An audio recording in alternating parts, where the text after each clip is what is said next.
HappyThumbsGaming. Big shout. Hey everybody, it's Jeremy, and today we're working on fragment locations for Oebra 400AF for Final Fantasy XIII-2. Guys, grab a lawn chair, some popcorn, some bullfrog suntan lotion, because this is going to be a long one. There are 9 in total.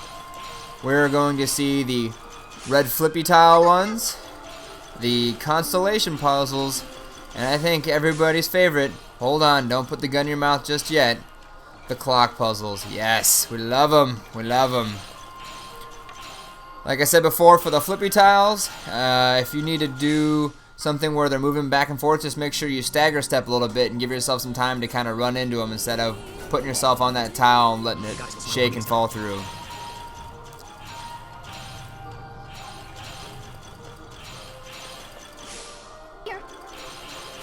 So you're here waiting.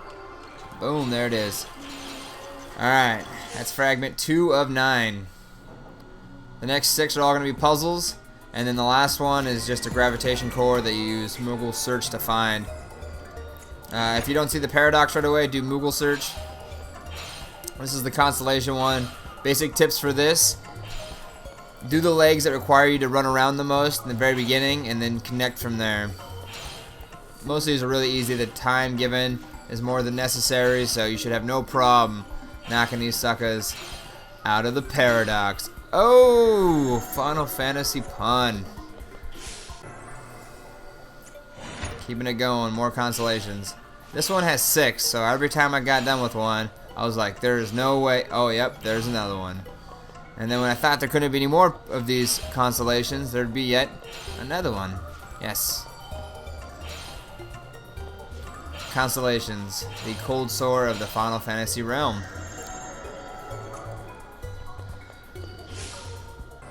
Now we're gonna make a slug.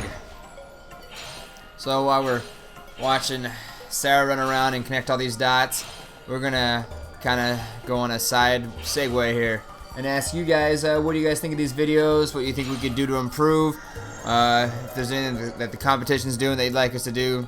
I mean, we've browsed around, we've seen some of them. Some guy literally recorded the whole time he played the game and just sectioned it up and would call it walkthrough part 1.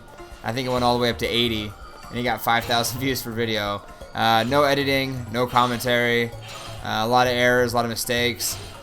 I don't think that's what you guys want, so that we're not doing that. We like to make sure you guys get a good quality product out there, so I guess we'll keep plugging away and doing it the honest way, and hopefully it'll pay dividends in the end. So if you guys are liking the videos here, make sure you tell your friends, and hopefully we'll get this going a lot better for you guys.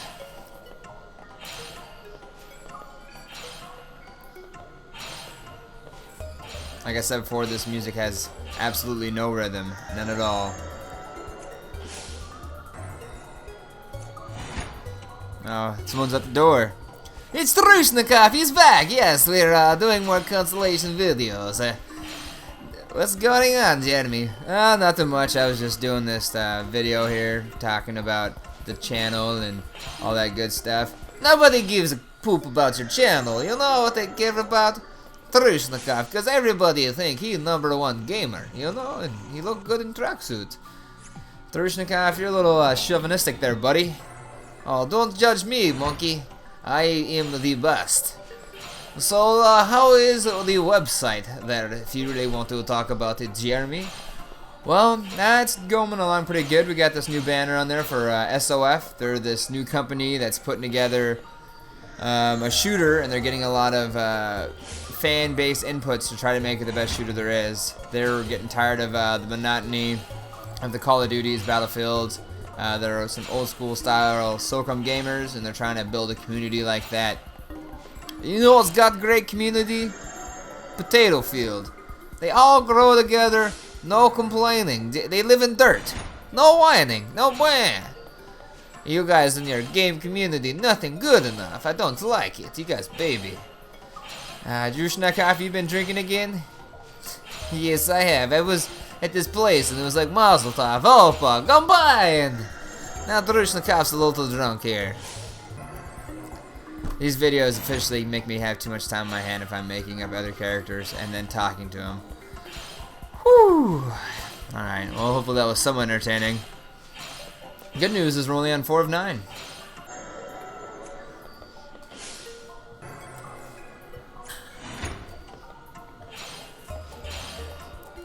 On another side note, we're working on some Twisted Metal videos.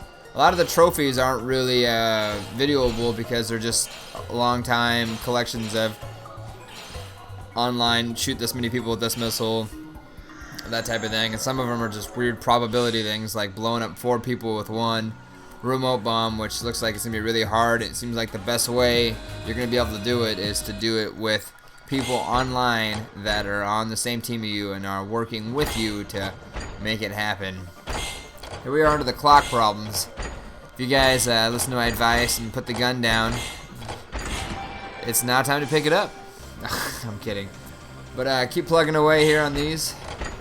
The best strategy for this one is to take out the big numbers, the small numbers first. And if you see a bunch of numbers next to each other, pay attention to it and try to break them up, because if there's 3 2s next to each other, they'll never be able to connect to each other. So if you let them stay together, they're never gonna cancel each other out if that's all that's left.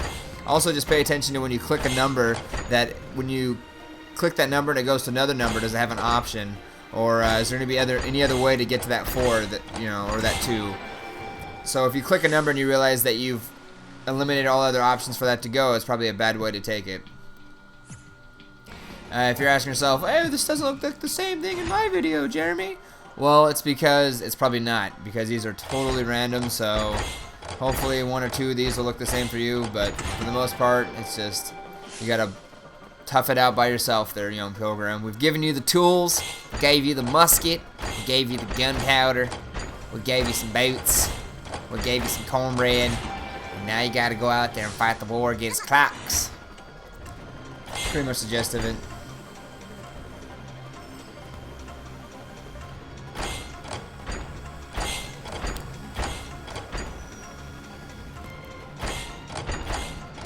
Damn. Like clockwork. Ooh, that's pun 2 of the video. Pun 2. One of these took me probably close to 20 tries. I thought I was getting pretty good at these. But this thing reached up, poked up its little head, and gave me a little slap in the face. Shout out to whoever that was. Boom. But in this mode and fast forward with all the editing, it looks like I'm awesome at this. You know what? Let's just leave it at that. I'm awesome at this. Alright.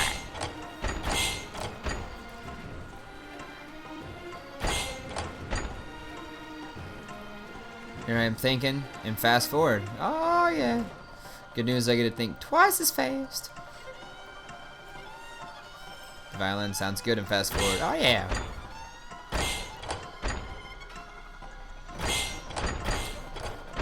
Boom. Nice stretch. This clock one was time consuming just for the fact that every time I thought it was done, there was yet another clock problem. So I recommend if you have to go to the bathroom, you do it before this whole clock problem. Entourage, or you might go wee-wee in your pantsy.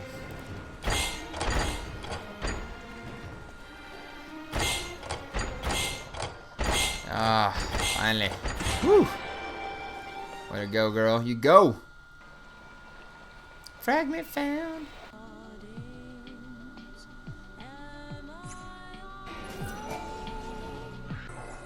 And another note on this map, there's a couple treasure spheres that have platinum tickets in them, so those are good for serendipity, so you can do the whole silver chocobo thing and get the fragments you need and the chaos crystals, so you can get the ultimate weapon. Ultimate weapon's easy to get. Pretty much after you talk to Hope, he talks about the chaos crystal, you get the 5 gravitational cores. He says, if you find this thing, give it to me. You go into serendipity, you win either 10,000 coins or 7,500 in coins if you got the bargain hunter skill. You buy it, you take it to him, he lets you make one and he gives it to you at the front desk. You get at the front desk, you pick one for either Noel or Sarah, and then run back to serendipity and buy the other person's weapon for 750 coins. Not a bad racket.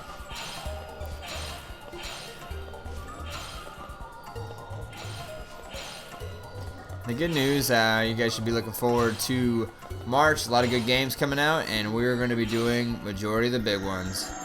We'll try to stay away from games like Never Dead, because that game's title set its score and its sales. Actually, it didn't make any sense. What are you talking about, Jeremy?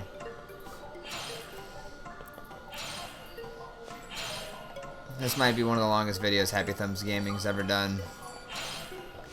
Next to, I think, the Bullseye one.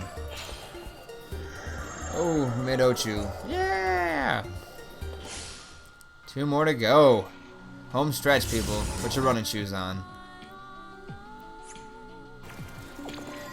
Little Moogle reveal, and what do you know? You're gonna need the Moogle reveal advanced search for this. Oh man, clock problem, yeah. A lot of fun times.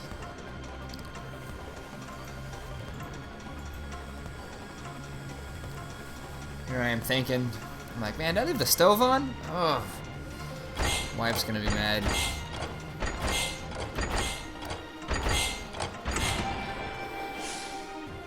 And this one starts off big too. It doesn't start off with your stereotypical 6 to 8 clock. It starts off with your 10s and 12s.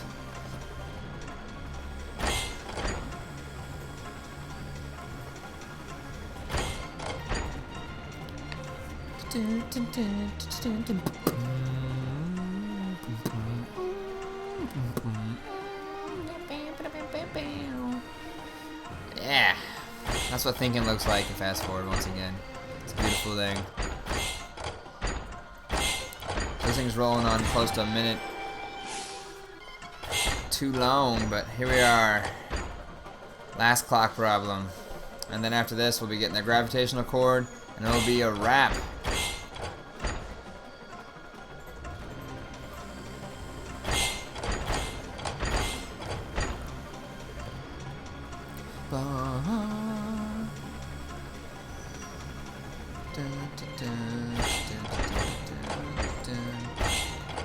Almost there, ladies and gentlemen.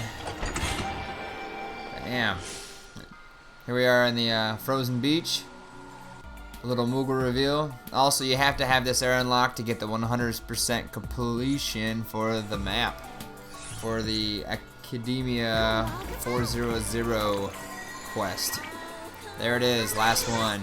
Thank you guys for watching all these, and thank you for your patience. And most of all, thank you for choosing HappyThumbsGaming. Stay tuned for more Final Fantasy XIII-2 videos. Subscribe and vote to show your appreciation. Leave a comment if you have any questions. And as always, happy hunting, gamers.